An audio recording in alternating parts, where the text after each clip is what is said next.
Assalamualaikum warahmatullahi wabarakatuh.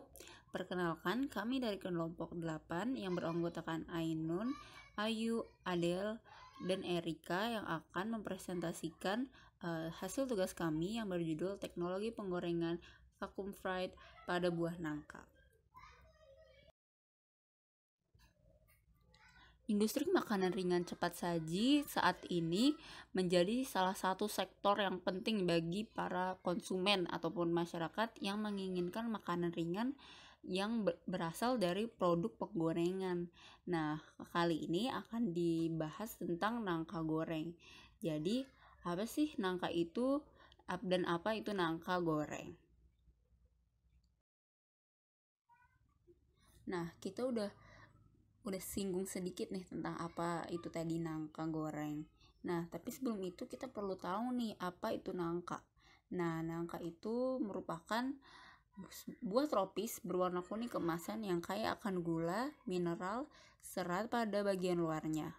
Kulit buahnya pun kaya akan gula, mineral, asam karboksilat, serat makanan, dan vitamin seperti asam askorbat dan tiamin. Nah, masuk nih ke karakteristik dari nangka. Karakteristik nangka ini ada 3 nih, dari bagian buahnya, ada kulit, daging buah, dan bijinya. Nangka terdiri dari buah majemuk nih, rangkap atau syncarp dengan kulit luar berwarna hijau hingga kuning atau coklat. Kulit nangka ini tersusun dari daun karpel berbentuk kerucut heksagonal tumpul yang menutupi lapisan atau dinding tebal kenyal berwarna putih hingga kekuningan. Nangka dikenal sebagai umbi besar yang dapat dimakan berwarna kuning dan memiliki aroma yang sangat manis, kombinasi nanas dan pisang, dan memiliki rasa asam yang agak mirip nanas dan manis bila matang, tetapi lebih lembut dan tidak terlalu berair. Daging buah nangka masuk nih ke daging buah nangka yang bersisir disatukan oleh inti berserat di tengah-tengahnya. Daging buah nangka berbentuk silinder lonjong dan biasanya memiliki ukuran 30-40 cm. Nangka merupakan salah satu buah yang sangat bergizi nih. Kandungan gizi 100 gram nangka matang itu 287-323 mg kalium, 30-73,2 mg kalsium, serta 11-19 gram karbohidrat. Nah, nangka ini tersedia loh sepanjang tahun dan tidak tergantung musim. Jadi, ketersediaannya ini melimpah dan harganya pun murah atau mudah didapat. Nah, tapi ada kelemahannya nih dari nangka ini. Walaupun murah dan ketersediaannya pun melimpah, yaitu nangka ini mudah rusak, apalagi saat sudah mengalami kematangan. Dan biasanya pembusukan ini akan terlokalisasi di kantong tertentu di buah raksasa. Kenapa sih kok bisa nangka itu mudah mengalami pembusukan? Nah, karena ada kelembapan pada buah nangka yang cenderung tinggi sehingga mudah untuk busuk pada satu biji atau kantong tertentu di dalam buah tersebut. Nah, produk atau nilai tambah tertentu pada bentuk kelembaban tinggi dan produk kelembaban menengah pada salah satunya adalah nangka ini dikembangkan seperti adanya nangka kalengan, keripik nangka, jus kalengan, fruit bars, dan lain-lain. Hal inilah yang kita bahas, yaitu keripik nangka dari metode penggorengan vacuum frying. Nangka yang digoreng dengan metode vacuum frying akan menghasilkan produk berupa keripik nangka. Perubahan ini akan menambah nilai tambah pada nangka karena yang awalnya mudah rusak kemudian bisa dapat diperpanjang umur simpannya dengan mengubah nangka menjadi keripik nangka. Nah, metode penggorengan tuh apa sih? Metode penggorengan merupakan salah satu metode yang digunakan untuk memperpanjang umur simpan buah dan digunakan dalam persiapan makanan.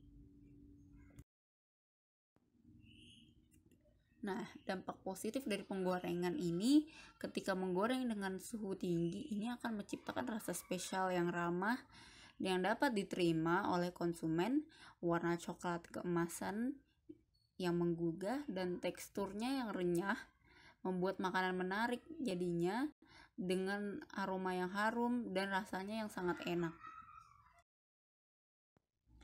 Meskipun ada dampak positif pada proses penggorengan, perlu dicatat juga bahwa proses penggorengan akan menyebabkan minyak mengalami hidrolisis, oksidasi, dan reaksi termal yang akan mengakibatkan adanya atau banyaknya produk sampingan seperti FFA, alkohol, senyawa siklik, dimer, dan polimer. Nah, faktor utama yang mempengaruhi produk penggorengan ini adalah yang pertama, kombinasi suhu waktu penggorengan dalam proses memasak. Kombinasi yang tepat diperlukan untuk menghasilkan produk makanan dengan atribut fisik yang dapat diterima konsumen.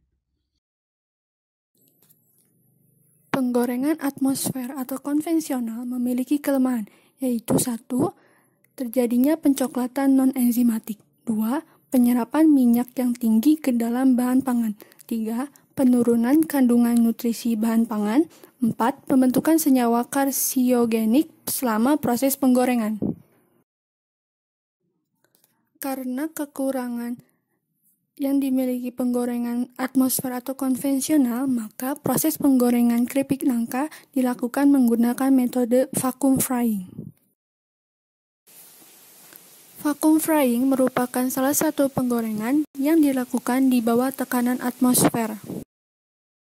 Kelebihan metode penggorengan vakum adalah dapat meminimalisir pembentukan senyawa beracun seperti akrilamida selama proses penggorengan, sehingga dapat meningkatkan keamanan produk pangan.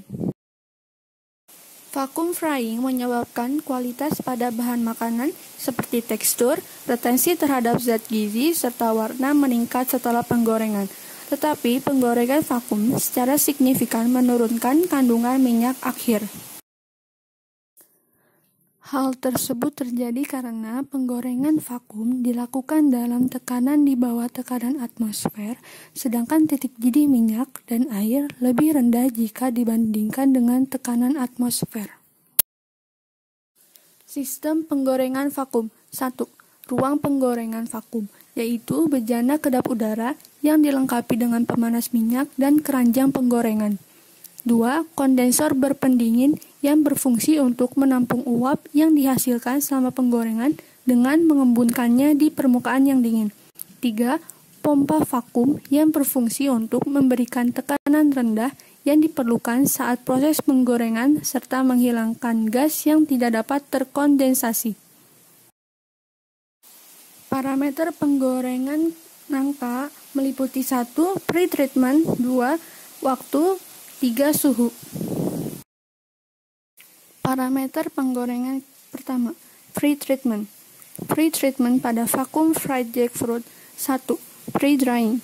2. Blancir. 3. Pembekuan. 4. Pelapisan buah dengan larutan anti-browning agents. 5. Pelapisan larutan hidrokoloid agar mengurangi serapan minyak pada nangka saat proses penggorengan. Parameter penggorengan yang kedua adalah parameter waktu. Baik, parameter waktu yang pertama mempengaruhi kandungan minyak dalam bahan. Kandungan minyak meningkat seiring dengan bertambahnya waktu penggorengan. Penyerapan minyak berlangsung cepat selama 15 menit awal penggorengan pada semua suhu penggorengan. Saturasi minyak meningkat selama pendinginan sesudah penggorengan. Hal itu dapat dilihat dari hanya sebagian kecil minyak yang dapat menembus kapiler selama periode pencelupan, dan penyerapan minyak sesudah penggorengan baru dimulai setelah 40-50 detik. Hal ini berlangsung selama beberapa detik setelah menggoreng, karena beberapa pendinginan awal diperlukan untuk memungkinkan penyerapan minyak. Parameter waktu selanjutnya mempengaruhi tekstur bahan. Kerenyahan pada keripik nangka ditemukan meningkat seiring dengan bertambahnya waktu penggorengan. Kerenyahan pada keripik buah nangka ditentukan oleh breaking force dari keripik pada penganalisis struktur. Nilai breaking force yang lebih rendah menunjukkan tekstur keripik yang lebih tinggi. Waktu penggorengan sangat mempengaruhi breaking force. Setelah 20 menit penggorengan, ada perubahan yang sangat kecil pada nilai tekstur, sehingga penggorengan lebih lanjut tidak diperlukan untuk meningkatkan tekstur renyah pada produk. Waktu penggorengan sangat mempengaruhi breaking force di mana breaking force berbanding terbalik dengan kerenyahan. Oleh karena itu, semakin tinggi breaking force, maka semakin rendah kerenyahan keripik. Karakteristik bahan selanjutnya yang dipengaruhi oleh waktu adalah warna. Keripik buah nangka mencapai warna kuning keemasan dalam 15 menit penggorengan.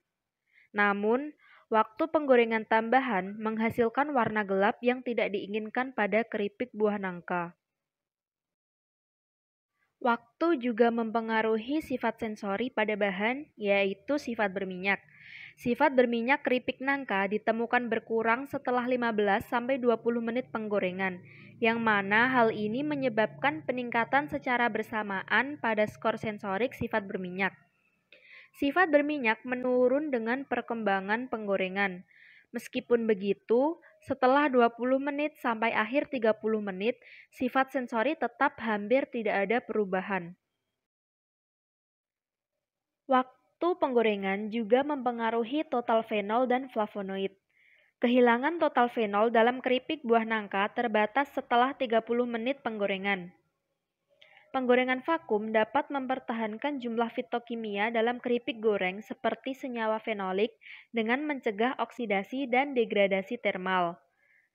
Lebih lanjut, beberapa penelitian juga melaporkan bahwa karotenoid juga rusak oleh proses termal, tergantung pada jenis bahan baku dan suhu yang terlibat.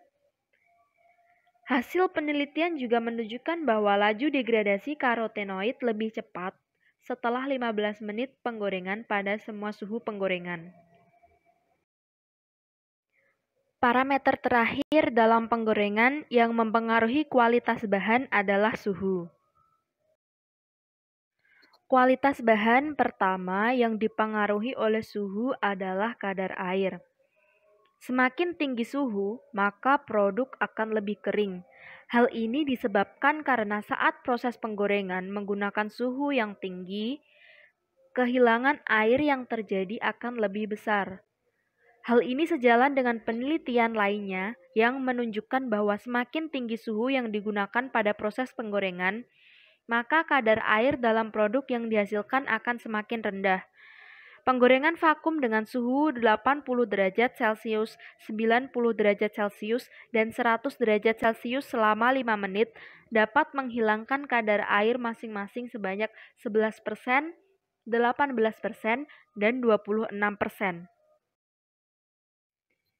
Suhu juga mempengaruhi penyusutan bahan. Suhu yang semakin meningkat akan menyebabkan penyusutan semakin besar. Penyusutan terjadi segera setelah bahan dimasukkan ke penggorengan yang panas.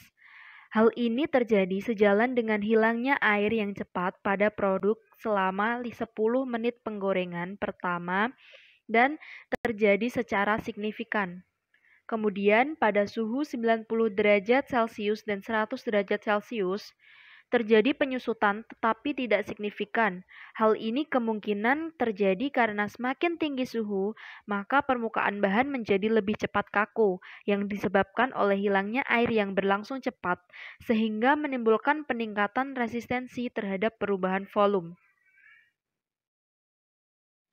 Kualitas bahan selanjutnya yang dipengaruhi oleh suhu adalah tekstur. Tekstur atau kerenyahan merupakan salah satu faktor penting yang mempengaruhi penerimaan produk pangan. Semakin tinggi suhu penggorengan, maka produk yang dihasilkan akan semakin renyah.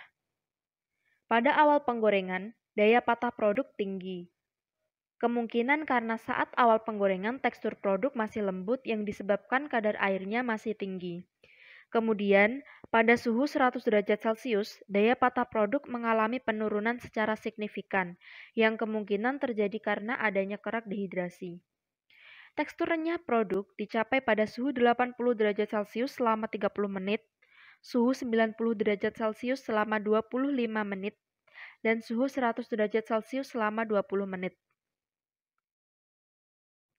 Suhu juga mempengaruhi kandungan minyak dalam bahan. Produk gorengan tidak dapat dipisahkan dengan minyak. Minyak yang digunakan untuk menggoreng akan terserap ke dalam produk hasil penggorengan. Minyak dapat terserap ke dalam produk karena kadar air dalam bahan pangan keluar saat proses penggorengan secara difusi melalui permukaan yang menyebabkan permukaan produk menjadi kering dan kemudian menyerap minyak. Selain itu, penyerapan minyak juga dapat dipengaruhi oleh suhu. Semakin tinggi suhu, maka kandungan minyak dalam produk akan semakin meningkat. Selama 15 menit pertama penggorengan, minyak akan cepat terserap ke dalam produk. Kemudian, setelah 30 menit penggorengan, kandungan minyak pada produk keripik nangka meningkat menjadi 28,7%, 34,79%, dan 35,15% pada masing-masing suhu 80 derajat Celcius, 90 derajat Celcius, dan 100 derajat Celcius. Yang selanjutnya adalah warna. Warna produk dikatakan baik ketika warna alami buah masih dapat dijaga. Warna sendiri dipengaruhi oleh suhu penggorengan yang rendah. Karena suhu yang rendah dapat memperlambat adanya reaksi pencoklatan non-oksidatif. Selain itu, tekanan yang rendah juga berpengaruh pada tampilan warna produk yang dihasilkan. Semakin rendah tekanan, maka proses oksidasi akan semakin berkurang sehingga produk yang dihasilkan memiliki warna yang tidak cepat gelap. Selain suhu dan tekanan yang rendah, tampilan warna produk juga dipengaruhi oleh tingkat kematangan buah nangka yang digunakan pada proses penggorengan. Yang selanjutnya adalah pengaruh suhu terhadap kandungan vitamin pada buah nangka. Proses penggorengan sendiri mempengaruhi kandungan vitamin pada produk. Di antaranya adalah vitamin A yang turun dari semula 540 IU menjadi 300 IU dan vitamin C dari semula 9 mg menjadi 3,4 mg. Dari seluruh paparan di atas dapat ditarik beberapa kesimpulan. Yang pertama, nangka merupakan buah tropis berwarna kuning keemasan kaya akan kandungan gizi namun mudah busuk saat matang, sehingga proses penggorengan dilakukan untuk memperpanjang umur simpan buah nangka. Penggorengan yang dilakukan untuk memperpanjang umur simpan nangka bertujuan untuk mengubah nangka segar menjadi keripik nangka. Selain itu, dapat disimpulkan juga jika metode penggorengan biasa atau konvensional dapat merusak kualitas produk dan merusak tubuh. Yang selanjutnya, metode vacuum frying dapat digunakan sebagai alternatif pengganti penggorengan biasa atau penggorengan konvensional. Metode vacuum frying sendiri merupakan metode penggorengan dengan tekanan di bawah atmosfer dan suhu yang lebih rendah dari penggorengan konvensional. Sistem penggorengan vakum sendiri terdiri atas 3 bagian yang memiliki fungsi masing-masing. 3 bagian tersebut adalah ruang penggorengan vakum, kondensor berpendingin, serta pompa vakum. Dapat disimpulkan juga jika perlakuan pendahuluan, waktu penggorengan, dan suhu penggorengan dapat mempengaruhi produk hasil akhir penggorengan. Terima kasih atas perhatian dan waktu yang telah diberikan, dan mohon maaf apabila ada kesalahan dalam kami memaparkan. Semoga ilmu yang disampaikan dapat berguna bagi kalian. Terima kasih.